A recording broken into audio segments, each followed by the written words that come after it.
Hello, it's Stephanie. For my Hackers Week project, I read Fearless Learners by teachers Christy Sutton and Kristen Westbury, who relinquished control of their classrooms and empowered students by providing them agency over time, pace, place, and path. There are many features of Sutton and Westbury's student-led classroom that distinguish it from a traditional classroom. First, Sutton and Westbury emphasize one-on-one and small group instruction over whole group instruction. In fact, the authors say that since they made the transformation to a student-led classroom, they rarely deliver whole group instruction anymore.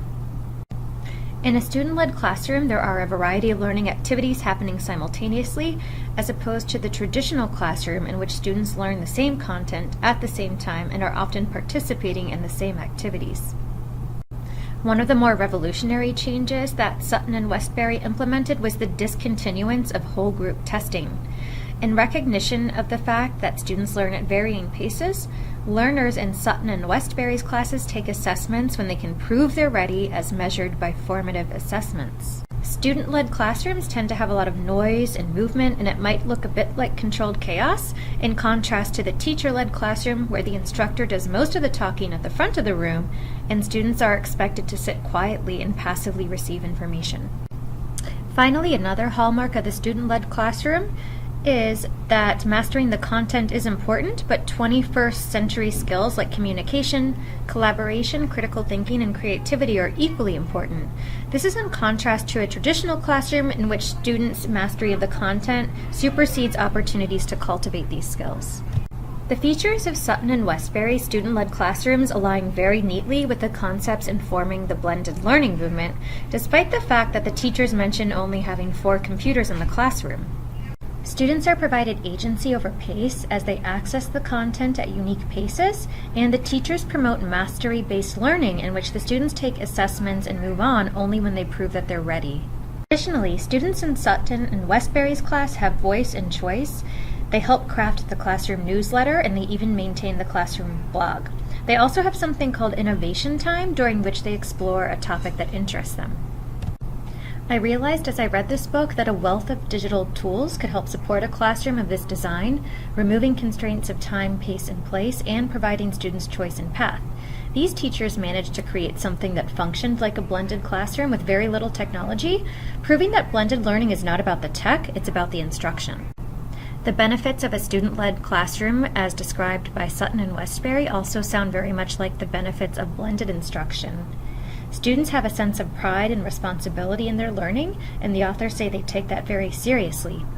Additionally, students don't have to sit through lessons on content that they already have mastered.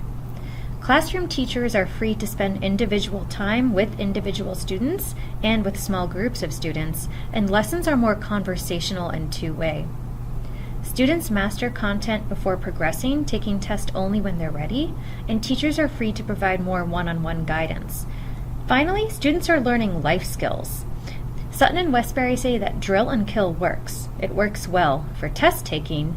Models that allow students to problem solve and critically think work well for life as well as for testing, but that is secondary. The student-led classroom created by Sutton and Westbury promoted the development of students' leadership, critical thinking, collaboration, problem solving, and independence. So how does one go about transforming a classroom from traditional to student-led? Sutton and Westbury outline 6 steps. Step 1 is to start. Involve the students' voices. Discuss the student-led classroom model with students and solicit their feedback. Brainstorm how the student-led model will look and work in your class. Next, choose a unit of study in one subject area to begin making changes. Finally, target physical and procedural areas in your classroom that need to be changed and roll it out. Step 2 is to design. The authors say that design is personal. You have to consider how you'll track student progress. Sutton and Westbury used scales with students to help them track their progress. Be familiar with standards in the preceding grade level and the next grade level so you know where students are going. Make sure the design affords you the chance to talk to every student every day. The authors say that building teacher checkpoints into the students' learning activities fuels our continuous conversations and meetings with their students each minute of the school day.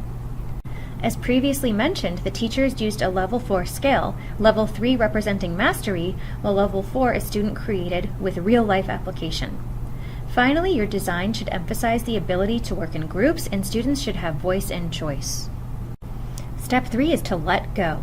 Relinquish control and notice how the students begin to rely more on each other than on the teacher. Sutton and Westbury noticed that students were posting questions and discussing problems in Edmodo from home, then coming to class the next day having resolved their confusion. Step 4 is to connect. Make connections outside your classroom and outside of your building. Join social media networks and explore resources. Sutton and Westbury have Twitter accounts and a Facebook group. Connect with your administration. Talk to your principal and explain the changes you want to make and the reasoning behind the shift to a student-centered environment. Connect with parents and explain the model. Finally, connect with students, inviting their input and building relationships.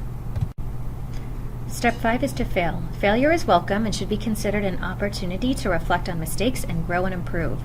One failure the authors experienced with the initial rollout was that students had too much flexibility over pacing. Before the authors knew it, the state-mandated assessment was 2 weeks away and a handful of students hadn't covered all the necessary material yet. This was resolved by 2 weeks of intensive whole group instruction and led to the adoption of have-to-buy lists for students, which gives them some flexibility over pace but within a reasonable time frame. Step 6 is to celebrate. Students, like adults, love to be recognized. When we learn to recognize them for the skills that are important, like leadership, perseverance, and kindness, and not grades, these celebrations become all the more meaningful, according to Sutton and Westbury. The teachers established a ritual in which students got to ring a bell as they mastered one standard and progressed to another, and student cheers would follow.